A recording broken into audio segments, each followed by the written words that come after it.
नमस्कार, आप देख रहे हैं कैपिटल टीवी बिहार और मैं हूं आपके साथ सोनम। बिहार की सियासत में अब योगी आदित्यनाथ की एंट्री हो चुकी है। लालू यादव की बेटी रोहिणी आचार्य ने अपने परिवार से नाता तोड़ लिया है। इसी दौरान उन्होंने मीडिया से कहा कि उन्हें चप्पल से पीटा गया। रोहिणी ने इस बयान के बाद बिहार की सियासत में भूचाल आ गया और मामला सीधे पहुंच गया उत्तर प्रदेश के सीएम योगी आदित्यनाथ तक। इसी कड़ी में अब योगी आदित्यनाथ ने रोहिणी आचार्य के अपमान का बदला लेने का ठान लिया है। सियासी गलियारों में चर्चा है कि जैसे महाभारत में श्री कृष्ण ने द्रौपदी के सम्मान के लिए आवाज उठाई थी, उसी तरह रोहिणी आचार्य के पक्ष में खड़े होने का संकेत अब सीएम योगी से जुड़ी खबरों में साफ दिख रहा है। क्या है ये पूरा मामला, आपको बताएंगे इस रिपोर्ट में।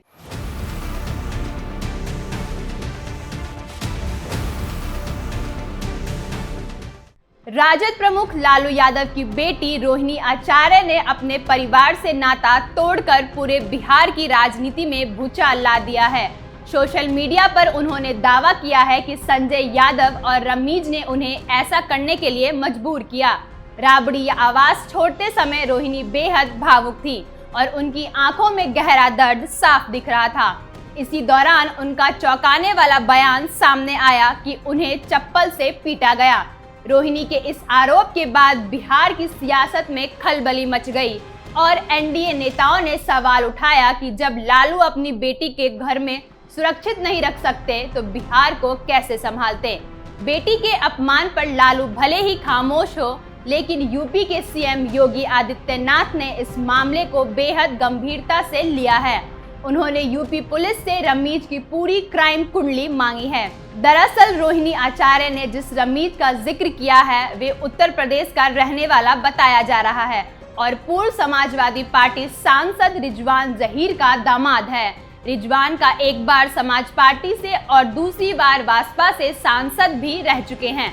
एक बार निर्दलीय से भी उन्होंने भाग्य आजमाया था, लेकिन हार गए। रमीज की पत्नी भी 2 बार चुनाव लड़ चुकी है, लेकिन दोनों बार हार चुकी हैं। रमीज के नाम पर कई जिलों से गंभीर आरोपों वाला मुकदमे दर्ज हैं। खबरों के मुताबिक बलरामपुर के तुलसीपुर और कौसंबी के कोखराज थाने में उसके खिलाफ हत्या, गैंगस्टर एक्ट और अन्य गंभीर धाराओं में कुल 12 केस दर्ज है। उस पर यह भी आरोप है कि उसने बलरामपुर की तुलसीपुर नगर पंचायत के चेयरमैन फिरोज पप्पू की गोली मारकर हत्या की थी। इस हत्याकांड में रमीज काफी समय तक जेल में रहा और पिछले साल ही जमानत पर बाहर आए।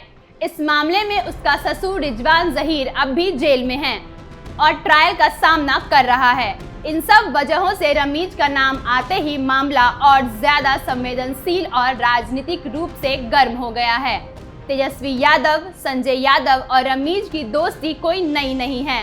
लालू परिवार से जुड़े सूत्र बताते हैं कि ये रिश्ता क्रिकेट खेलने के दिनों से ही शुरू हुआ था। संजय यादव अब राजद के राज्यसभा सांसद बन चुके हैं, जबकि रमीज भी जेल से बाहर आने के बाद तेजस्वी यादव की कोर टीम में शामिल हो गया था। राजनीतिक गलियारों में चर्चाएं ये भी रही कि बिहार विधानसभा चुनाव के दौरान टिकट बांटने में संजय यादव और रमीज की सलाह को सबसे ज्यादा तवज्जो दी गई, लेकिन चुनाव में करारी हार के बाद हालत पूरी तरह उलट गई। रोहिणी आचार्य ने इन्हीं दोनों पर सवाल उठाया, जिसके बाद माहौल इतना बिगड़ा कि रोहिणी को कथित तौर पर अपमानित कर घर से निकाल दिया गया। रोहिणी पर हुए इसी कथित अपमान के बाद अब मामला सीधे यूपी के मुख्यमंत्री योगी आदित्यनाथ तक पहुंच गया है और खबर है कि योगी ने रमीज की पूरी क्राइम कुंडली यूपी पुलिस से तलब कर ली है। राजनीतिक हलके में ये भी चर्चा तेज है कि रमीज पर जल्द ही कोई बड़ा एक्शन देखने को मिल सकता है, जिससे इस विवाद के सियासी तापमान में और उबाल आने की उम्मीद है। तो अब तस्वीर बिल्कुल साफ है। रोहिणी आचार्य के कथित अपमान ने न केवल लालू परिवार की बुनियाद हिला दी है, बल्कि मामला सीधे यूपी तक पहुंच चुका है। आरोपों और सियासी दावों के बीच सबसे बड़ा सवाल ये है कि रमीज की क्राइम कुंडली मंगवाकर योगी आदित्यनाथ आखिर किस बड़े कदम की तैयारी कर रहे हैं। क्या आने वाले दिनों में बिहार की राजनीति में ऐसा धमाका होने वाला है जिसकी किसी ने कल्पना भी नहीं की थी। और क्या रोहिणी आचार्य के सम्मान की ये लड़ाई अब एक राज्य की सीमा पार कर राष्ट्रीय सियासत का मुद्दा बनने जा रही है? इस पूरे मामले में आपकी क्या राय है, कमेंट बॉक्स में जरूर बताइएगा।